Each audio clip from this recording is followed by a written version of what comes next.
Hello and welcome to the cricket POV show with Mohammad Sumair. आज ही पाकिस्तान की टीम अनाउंस हुई है for the ODI series versus Bangladesh in Bangladesh. यहाँ पे सबसे इम्पॉर्टेंट बात ये है कि हमें इस बात को फोकस करना पड़ेगा कि अगर हम बांग्लादेश में खेलने जा रहे हैं ओडीआई की सीरीज़, सो बांग्लादेश की team in Bangladesh is a force to be reckon with. ये बिल्कुल इजी भी सीरीज़ नहीं होगी मेरे हिसाब से, क्योंकि आप में से बहुत से लोगों को मालूम होगा कि 2015 का जो ओडीआई का वर्ल्ड कप था, उसके बाद जो हमारी टीम एज़ यूजुअल जो हर वर्ल्ड कप के बाद एक रीबिल्डिंग और रीस्ट्रक्चरिंग के फेज़ में जाती है। तो 2015 के वर्ल्ड कप से जब हमारा एग्ज़िट हुआ था, उसके फ़ौर बाद मिसबाह हक ने कैप्टनसी से रिज़ाइन करा था। अज़हर अली जो है वो कैप्टन बने थे और हमने बांग्लादेश का टूर किया था फॉर एन ओडीआई सीरीज़। उसके अंदर हम लोग बंगला वॉश हुए थे फेमसली बांग्लादेश में, जिसमें बांग्लादेश ने हमें 3-0 से हराया था। तो आज जब टीम अनाउंस हुई तो ना मुझे उस टूर के फ्लैशबैक्स आ रहे थे। तो सबसे पहले तो टीम के ऊपर बात करते हैं कि जो टीम अनाउंस हुई है, ये टीम मेरे सामने भी खुली हुई है। तो इसके कैप्टन होंगे शाहीन आफरीदी। तो एक एक करके मैं प्लेयर्स के ऊपर बात करूँगा और हम ये देखेंगे कि क्या वजह है कि ये प्लेयर्स जो हैं वो टीम में शामिल हुए हैं और क्या वजह है कि इनको टीम में नहीं होना चाहिए था। और फिर उसके बाद मैं बात करूँगा कि इन प्लेयर्स की जगह कौन से ऐसे डिज़र्विंग प्लेयर्स होने चाहिए थे जो कि इस टूर का पार्ट होने चाहिए थे। तो कैप्टन जो हमारे होंगे ओडीआई के अंदर वो होंगे शाहीन शाह आफरीदी। मेरा यहाँ पे सबसे बड़ा कंसर्न ये था कि जब मैंने इनका नाम देखा कि रिसेंटली हमने देखा कि T20 वर्ल्ड कप के अंदर इनकी को मुझे इतनी कोई पीक फिटनेस नज़र नहीं आई। तो अगर T20 मैचेस के अंदर ये 4 ओवर कराते हुए स्ट्रगल कर रहे हैं, तो how is it possible that he is gonna ball 10 full overs. तो यहाँ पे हमें ये देखना होगा कि अपने 10 ओवर्स का कोटा कैसे पूरा करेंगे, ये अपने आप को कैसे प्रोटेक्ट करेंगे फील्ड के ऊपर और टीम को कैसे लड़ाएंगे फील्ड के ऊपर। तो मुझे सबसे बड़ा कंसर्न यही है कि शाहीन आफरीदी मुझे फुल फिट नहीं लगते। और T20 वर्ल्ड कप जो अभी ख़त्म हुआ है पाकिस्तान का, उससे पहले रिसेंटली ये बिग बैश लीग में खेल रहे थे और ये वहाँ पे इंजर्ड हुए थे। उसके बाद इंजरी के बाद इन्होंने अपना रीहैब किस तरह से पूरा किया, रीहैब के बाद इन्होंने कोई भी कंपेरेटिव क्रिकेट नहीं खेली और ये डायरेक्टली वर्ल्ड कप में खेलने के लिए गए। और इनकी परफॉर्मेंस अब सबके सामने है। डिसअपॉइंटिंग परफॉर्मेंस थी इनकी वर्ल्ड कप के अंदर, इतनी कोई खातिर ख्वाह या कोई कन्विंसिंग परफॉर्मेंस नहीं थी एक्सेप्ट फॉर इस come back match against England. और उसके बाद काफ़ी उम्मीदें हमने अपने नॉकआउट मैच में लगाई थी शाहीन से versus the game against Sri Lanka, लेकिन उसके अंदर भी इन्होंने डिसअपॉइंट किया था। तो देखते हैं कि इस टूर के ऊपर शाहीन आफरीदी किस तरह की बॉलिंग कराएंगे, किस तरह से उनकी बॉडी रिएक्ट करेगी 10 ओवर्स के मैच में। और बात सिर्फ यहाँ पे 10 ओवर्स की नहीं है, इनको बाकी के 40 ओवर और फुल 50 ओवर कैप्टनसी भी करनी पड़ेगी फील्ड के ऊपर। तो बहुत इंटरेस्टिंग होगा कि किस तरह से ये परफॉर्म करते हैं बांग्लादेश के अंदर। उसके बाद जो प्लेयर का नाम सामने आ रहा है वो है अब्दुल समद। अब्दुल समद को हमने टीम में डाला था as a hard hitter for T20s। और not to a big surprise for me, बग़ैर खेले हमने इनको टीम से बाहर निकाल दिया T20 के, और अब बग़ैर कहीं पे परफॉर्म किए हुए ये ODI की टीम के अंदर आ गए हैं। एक अच्छे एक्साइटिंग प्रॉस्पेक्ट हैं, ये फ्यूचर हैं ये पाकिस्तान का, लेकिन मुझे लगता है he is better suited for T20 cricket at the moment. उसके बाद जो प्लेयर का नाम आ रहा है वो है अबरार अहमद। मेरी दुआ है, आई एम होपफुल कि अबरार को ये पूरे के पूरे 3 मैचेस मिल जाएं और ये एक और स्टैंप लगा दें पेपर के ऊपर कि ये एक फुल टाइम बॉलर हैं जो कि बॉलिंग लाइन को लीड कर सकते हैं, हमारे स्पिन डिपार्टमेंट को लीड कर सकते हैं। एंड आई एम होपिंग कि इनको बीच में किसी मैच में बिठाया ही नहीं जाएगा, क्योंकि पिछले 1-2 साल से हमने इनको कोई भी लगातार सीरीज़ या लगातार मैचेस हमने नहीं दिए हैं। हर टूर के ऊपर, चाहे वो पाकिस्तान में हो या अवे टूर हो, हम 1-2 मैच खिलाने के बाद इनको 1-2 मैच रेस्ट भी कराते हैं। तो मुझे लगता है वहाँ पे इनका फ़्लो जो है वो ख़राब होता है। तो आई एम प्रीटी होपफुल कि अबरार जो है वो बांग्लादेश की जो स्पिन फ्रेंडली पिचेस होती हैं वहाँ पे अच्छा परफॉर्म करेंगे। उसके बाद नाम आ रहा है फ़हीम अशरफ का। अगर हमने फ़हीम को टीम में सेलेक्ट किए हैं ना, तो यार प्लीज़ आप इससे 10 ओवर्स का कोटा भी जो है ना वो फुल करवाओ, और इसको बैटिंग भी दो, ताकि बैटिंग में इसको ज़्यादा से ज़्यादा बॉल्स मिलें, पिच पे ये ज़्यादा से ज़्यादा टाइम गुजारे। अगर हमने इसको एज अ ऑलराउंडर खिलाना है तो we have to show trust in him. अगर हमें इनसे 1-2 ओवर कराने ओडीआई के अंदर भी और 10-15 बॉल्स खिलानी है हमने इनको बैटिंग के अंदर, तो मुझे लगता है कि इनकी यूटिलाइजेशन का कोई फ़ायदा नहीं है फिर गेम के अंदर। तो आई एम होपफुल कि इनको भी जो है वो सही चांसेस मिलें, फुल चांस मिले अपना पोटेंशियल शो करने का। मैं इन द पास बहुत बड़ा क्रिटिक रहा हूँ फ़हीम अशरफ का, लेकिन जहाँ जहाँ पाकिस्तान को ज़रूरत पड़ी है इन्होंने बिट्स एंड पीसेस में परफॉर्म करके मैच जिताया है। और कौन भूल सकता है the game versus Netherlands in the recent T20 world cup. अगर वो पहला मैच ही ये नहीं बचाते तो आई थिंक कि सुपर 8 तक भी पाकिस्तान नहीं पहुंचता। उसके बाद जिस प्लेयर का मैं नाम देख रहा हूँ वो है Faisal Akram. I am really excited to see this youngster play in Bangladesh. जो बांग्लादेश की स्पिन फ्रेंडली पिचेस होती हैं, जैसा कि मैंने अभी जिक्र किया, उसके ऊपर मुझे लगता है कि फैसल अकरम जो हैं वो बहुत लीथल साबित हो सकते हैं। ग्लिम्सेस इन्होंने शो किए हैं प्रॉमिस के। एक बहुत ही पीच ऑफ अ डिलीवरी इन्होंने कराई थी versus the game I think against Sri Lanka के साथ वो मैच था जो अभी पाकिस्तान में खेला गया था। बहुत ही कमाल की इन्होंने बॉलिंग कराई थी उन मैचेस के अंदर।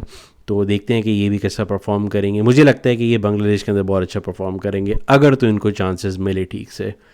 उसके बाद Haris Rauf, I am really sceptical on this name. मुझे लगता है कि हारिस रऊफ़ की जगह जो है हम किसी और बॉलर को ट्राई कर सकते थे, लेकिन जिन प्लेयर्स को हम ट्राई कर सकते हैं उनके ऊपर मैं आगे जाके बात करूँगा। हारिस रऊफ़ मुझे लगता है कि जो भी हमारे सिलेक्टर्स हैं, एक तो ये एक अलग मसला है कि कोई सिलेक्शन कमेटी मुझे नज़र आती नहीं है प्रॉपर, और किस सिलेक्शन कमेटी ने इन प्लेयर्स को भी सिलेक्ट किया है this remains to be a mystery.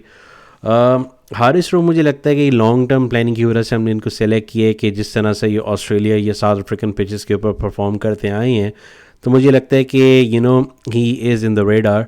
और मुझे लगता है कि ये 2027 का वर्ल्ड कप ज़रूर खेलेंगे पाकिस्तान की तरफ से। तो देखते हैं कि ये भी कैसे परफॉर्म करेंगे इन बांग्लादेश। उसके बाद जो मैं नाम पढ़ रहा हूँ हुसैन तलत। आई थिंक हुसैन तलत को ODIs के अंदर जो है ना वो बहुत अंडररेट किया जाता है। एक बहुत ही डिपेंडेबल बैट्समैन है, 3 से 4 ओवर जो है वो निकाल के भी दे सकते हैं, फील्डर अच्छे हैं, फिट हैं, डोमेस्टिक में बहुत अच्छा इनका रिकॉर्ड है ODI का।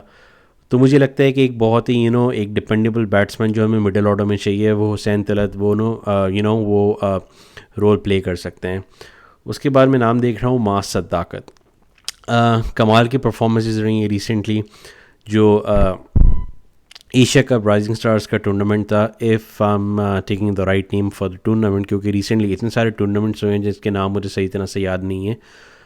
उसके अंदर इन्होंने बहुत अच्छा परफॉर्म करा था। और मुझे अच्छी तरह याद है जब मैंने इनको फर्स्ट टाइम खेलते हुए देखा था, PSL का एक मैच था पेशावर ज़ल्मी वर्सेस इस्लामाबाद यूनाइटेड, जहाँ पे पेशावर एक टारगेट को चेज़ कर रहा था, जहाँ पे अर्ली विकेट्स गिर गई थी पेशावर की, and he came in and he made a partnership with Babar Azam. Babar Azam उस मैच में मुझे ज़्यादा प्रेशर में नज़र आए थे इनके मुकाबले में, और मास सदाकत ने जिस तरह से पार्टनरशिप बिल्ड की थी विद बाबर, एक सेकंड के लिए भी मुझे ऐसा नहीं लगा कि वो उनका डेब्यू मैच था PSL के अंदर। He was so natural and so smooth on the pitch, और ये मैच फिनिश करके गए थे बाबर के साथ। तो उस मैच से ही ना मुझे लगा कि इस प्लेयर के अंदर वो स्पार्क है, वो फड़क है, तगड़ा प्लेयर लगता है, बिल्कुल भी घबराया हुआ नहीं लगता। और हमेशा मुझे वही प्लेयर अच्छा लगता है जिसकी साइकोलॉजी को मैं रीड करता हूँ, और मुझे लगता है कि उस प्लेयर के अंदर भूख होती है फील्ड के ऊपर कुछ साबित करने की। तो इस प्लेयर को अगर चांस मिले तो मुझे लगता है कि ये भी बहुत अच्छा परफॉर्म करेगा। उसके बाद नाम आ रहा है मोहम्मद रिजवान का। He needs no introduction at all. मुझे लगता है कि ODI का सबसे डिपेंडेबल जो हमारे पास इस टाइम पे बैट्समैन है वो मोहम्मद रिजवान है, and his ODI performances speaks for itself. उसके बाद नाम आ रहा है मोहम्मद वसीम जूनियर का। मुझे लगता है कि ये T20 टीम के अंदर भी एक जगह डिज़र्व करते थे, चाहे ये बेंच पे होते, लेकिन इनकी परफॉर्मेंसेस इतनी बुरी नहीं रही हैं कि हम इनको भी इन एंड आउट टीम से करते रहते हैं। और ये भी मुझे इस तरह के प्लेयर लगते हैं जो कि मौका आने के ऊपर अपने आप को प्रेजेंट करते हैं, उस सिचुएशन के अंदर कमांड लेने की कोशिश करते हैं. आप में से बहुत से लोगों को शायद ये याद ना हो, जो 2023 का ओडीआई का वर्ल्ड कप था इंडिया के अंदर, उसमें जो हमारा मस्ट विन मैच था वर्सेस साउथ अफ्रीका, हमें उस मैच के अंदर इन द एंड 3 से 4 विकेट चाहिए थे जीतने के लिए. और मुझे अच्छी तरह से याद है कि ओवर्स कम रहते थे. बाबर बहुत कंफ्यूज थे कि किस तरह से मैं अपने बॉलर्स को इस्तेमाल करूं. वहाँ पे मैंने उस मैच के अंदर लिटरली इनको बॉल छीनते हुए देखा था बाबर आजम के हाथ से, और ये बॉल छीन के ये बोल रहे थे कि मैं ये ओवर कराऊंगा, मैं आपको विकेट लेके दूंगा.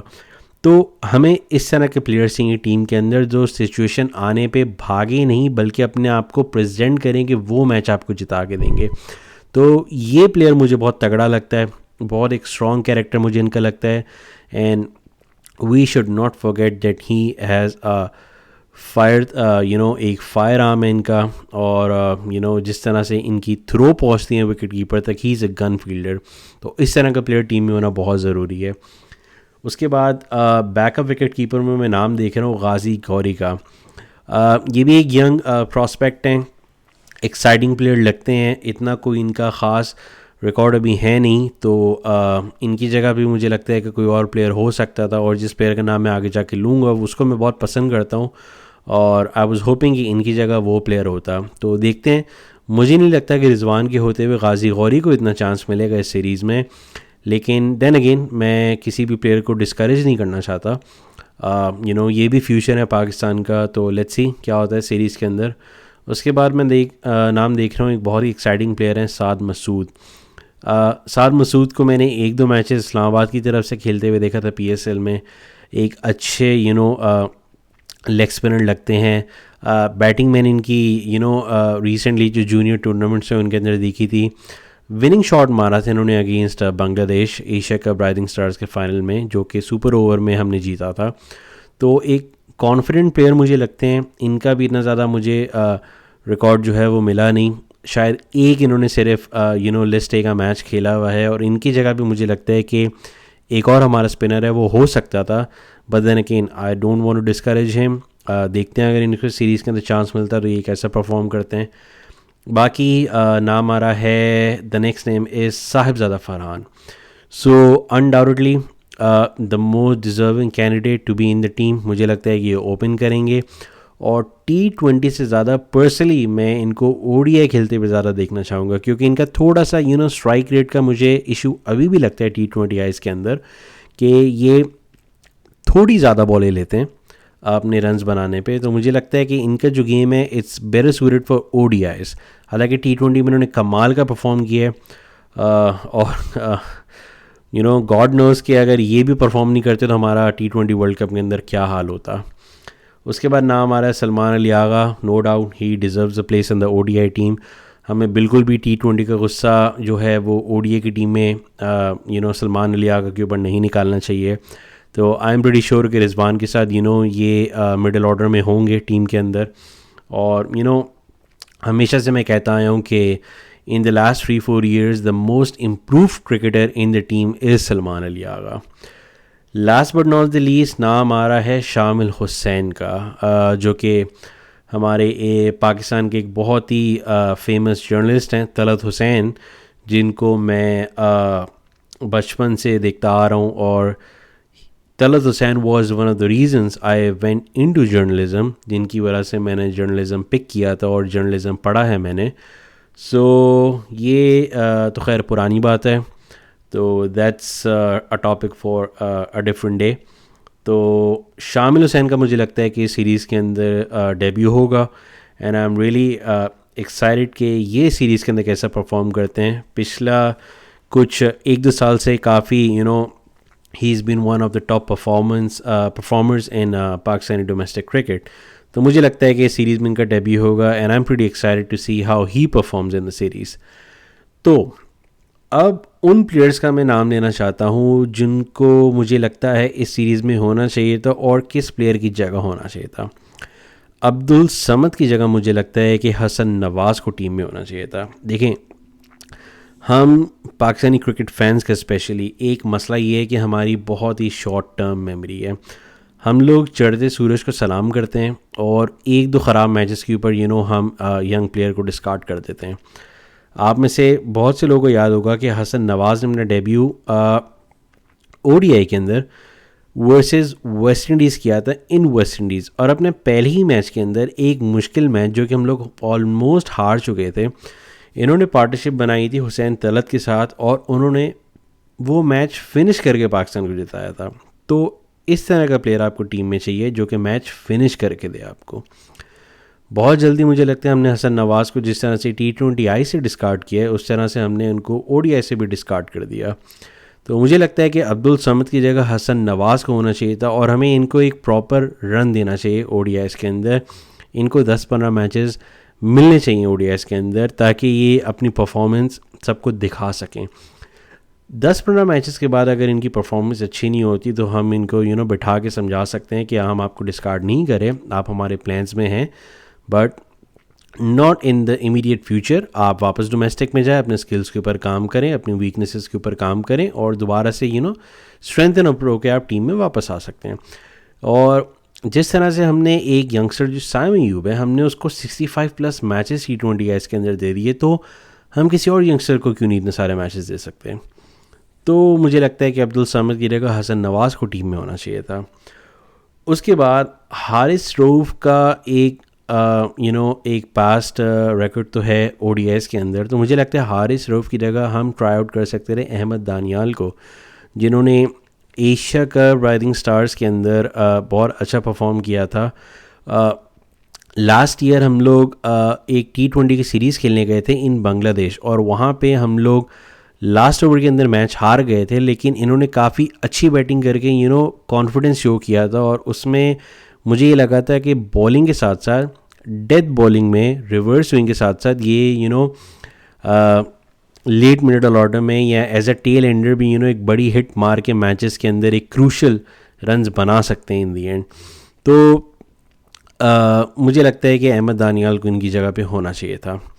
उसके बाद मैं नाम लेना चाहूँगा गाजी गौरी का। गाजी गौरी की जगह मुझे लगता है फॉर श्योर होना चाहिए था यहाँ पे हसीबुल्ला को। पिछले 4 से 5 सालों में डोमेस्टिक का one of the top performers है हसीबुल्ला।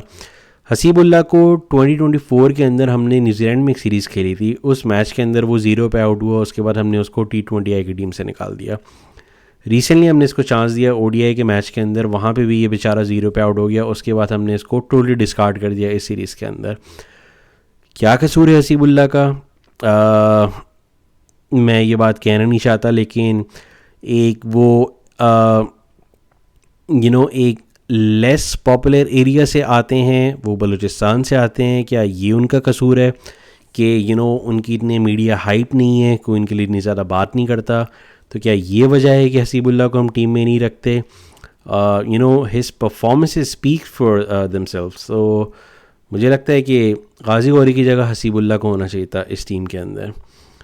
उसके बाद साद मसूद जो है, मुझे लगता है कि हमने इनको बहुत अर्ली इंडक्ट कर लिया टीम के अंदर, इनकी जगह फॉर श्योर होना चाहिए था टीम के अंदर सुफियान मुकीम को। जिस तरह से हमने सुफियान मुकीम को T20I टीम से निकाला, और मुझे ये बात कहने में बिल्कुल भी शर्म नहीं आ रही कि हमने शादाब खान का रास्ता बनाने के लिए सुफियान मुकीम को टीम से निकाला। तो मुझे लगता है कि साद मसूद की जगह अगर सुफियान मुकीम होते तो वो फर्दर परफॉर्मेंस शो करके अपनी टीम के अंदर अपनी जगह जो है वो सीमेंट कर सकते थे। बाकी इस तरह का मुझे और ऐसा कोई प्लेयर नज़र नहीं आ रहा जिसकी जगह पे हम किसी और को ट्राई कर सकते थे। यहाँ पे मैं आज पूरा दिन मीडिया में देख रहा था और फॉर्मर क्रिकेटर्स को और भी बाकी जो यूट्यूबर्स हैं, जो स्पोर्ट्स जर्नलिस्ट हैं, उनको मैं ये सुन रहा था कि वो बहुत ज़्यादा बात कर रहे थे बाबर आजम और साइमन अयूब के ऊपर। इस चीज़ के ऊपर मुझे लगता है कि पॉजिटिव्स भी हैं और नेगेटिव्स भी हैं। पहले मैं नेगेटिव्स के ऊपर आता हूँ। नेगेटिव इस चीज़ का ये है कि ये दो ऐसे प्लेयर्स हैं जिनकी फॉर्म T20I के अंदर बिल्कुल भी नहीं थी, लेकिन हमने T20 वर्ल्ड कप का गुस्सा निकाला है ODI सीरीज़ के ऊपर और हमने इन दोनों को उस फॉर्मेट से बाहर निकाला जो मुझे लगता है इन दोनों का सबसे बेस्ट सूटेड फॉर्मेट है। अनडाउटेडली बाबर आजम जो है वो ओडीआई के हमारे बेस्ट बैट्समैन है।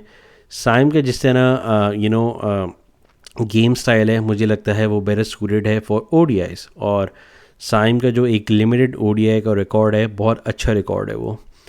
तो ये एक नेगेटिव है कि वर्ल्ड कप से पहले हमारे पास इतने ज़्यादा ओडीआई के मैचेस नहीं हैं। तो अब अगर हमने इनको वर्ल्ड कप खिलाना है 2027 का, जो कि आई एम होपिंग कि ये दोनों उस टीम के अंदर होंगे, क्योंकि these two are one of the major batsman that we have for ODIs.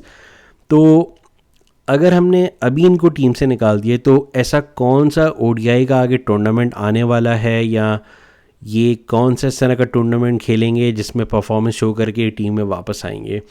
तो अगर ये यहाँ नहीं खेल रहे तो ये फिर कहाँ परफॉर्म करके टीम में वापस आएंगे।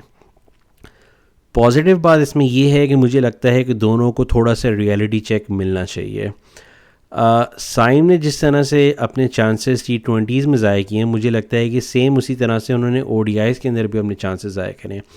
साइम जिस तरह का प्लेयर है, मुझे लगता है कि जो पाकिस्तान में रिसेंट ओडीआई मैचेस हुए थे उसमें एटलीस्ट साइम 2 से 3 सेंचुरीज बना सकते थे। मुझे लगता है कि बहुत सारे चांसेस जो हैं वो साइम ने ज़ाया किए हैं। तो इट्स हाई टाइम के साइम को एक रियलिटी चेक मिलेगा, वो बैठें, रिफ्लेक्ट करें अपने गेम के ऊपर, अपनी वीकनेसेस के ऊपर काम करें, उसको स्ट्रेंथ बना के टीम में वापस आएँ। और जहाँ तक बाबर आजम की बात है, मुझे लगता है कि he is gonna get a much needed break.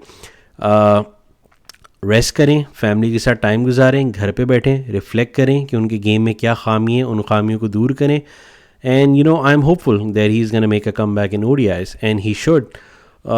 उसके साथ साथ मैं न्यूज़ पढ़ रहा था कि वो शायद जो नेशनल T20 कप है उसमें खेलेंगे या नहीं खेलेंगे।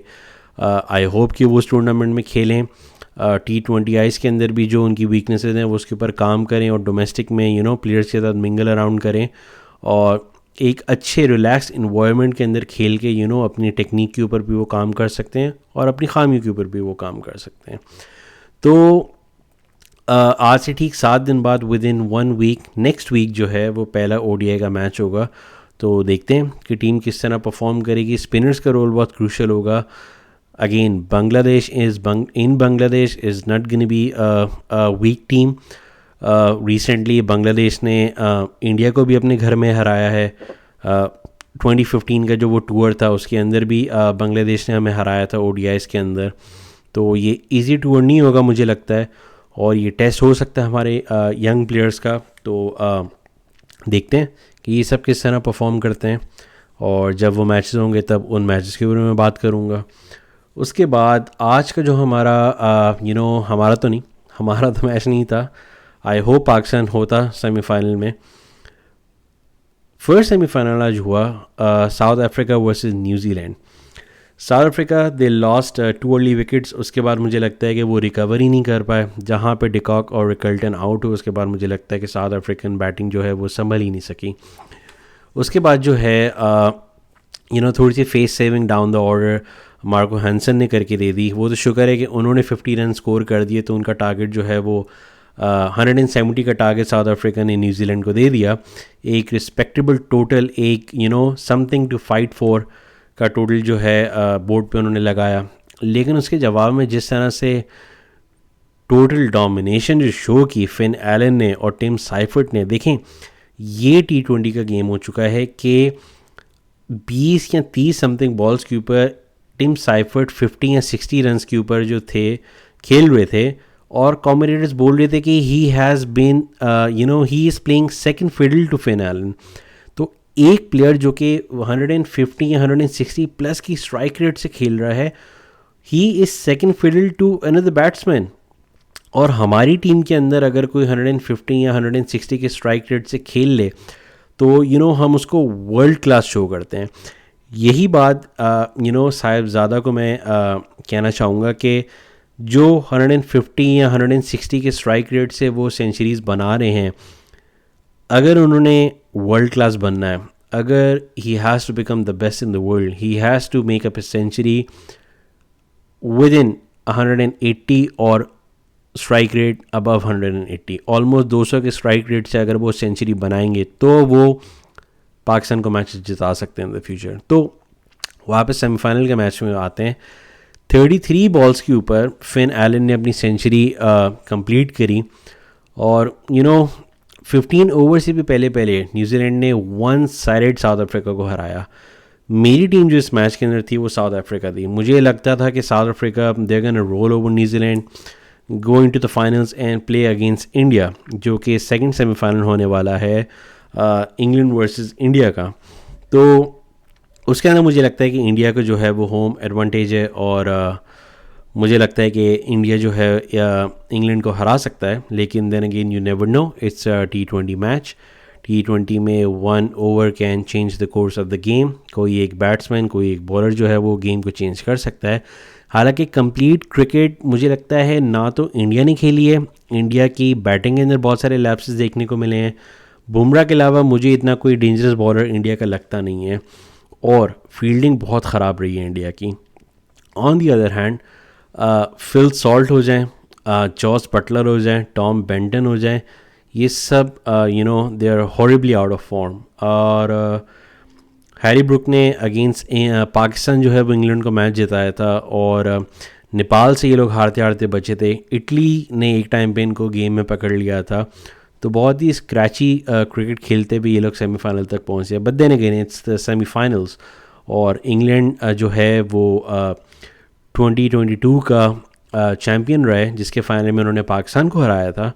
तो I am hoping for a very exciting second semifinal और मुझे लगता है कि यहाँ पे इंडिया जीतेगा और फाइनल जो होगा वो इंडिया वर्सेस न्यूजीलैंड का होगा। आई वाज होपिंग कि फ़ाइनल जो है वो साउथ अफ्रीका वर्सेस इंडिया का हो, जिसमें मुझे लगता है कि साउथ अफ्रीका एक कंप्लीट टीम थी जो कि इंडिया को एक टफ़ टाइम दे सकती थी फाइनल के अंदर। लेकिन अब तो न्यूजीलैंड फाइनल में पहुंच चुका है and it remains to be seen who is gonna be the second team. It's either gonna be India और इंग्लैंड। तो ये हमें कल पता चलेगा जब वो मैच ख़त्म हो जाएगा, तो उस मैच की बात करेंगे। मेन मेरा फोकस इस वीडियो के अंदर पाकिस्तानी टीम की सिलेक्शन थी for the ODI series against Bangladesh. तो और भी कुछ सारी बातें थी क्रिकेट की कि जो हमारे सिस्टम के अंदर फॉल्ट्स हैं, किस तरह से हम अपना फ्यूचर बेहतर कर सकते हैं, किस तरह हम अपने प्लेयर्स को बेहतर कर सकते हैं, और जो मिसमैनेजमेंट इस T20 के वर्ल्ड कप के अंदर हमें नज़र आई है और जो और चीज़ों में भी नज़र आती है, उनको हम कैसे ठीक कर सकते हैं। तो अपनी आने वाली वीडियोस में मैं उसके ऊपर बात करूँगा। इस वीडियो को मैं इतना ही रखता हूँ, फिर देखेंगे कि टीम की परफॉर्मेंस क्या होती है, फिर उसके ऊपर बात करेंगे। So until the next time, take care, bye.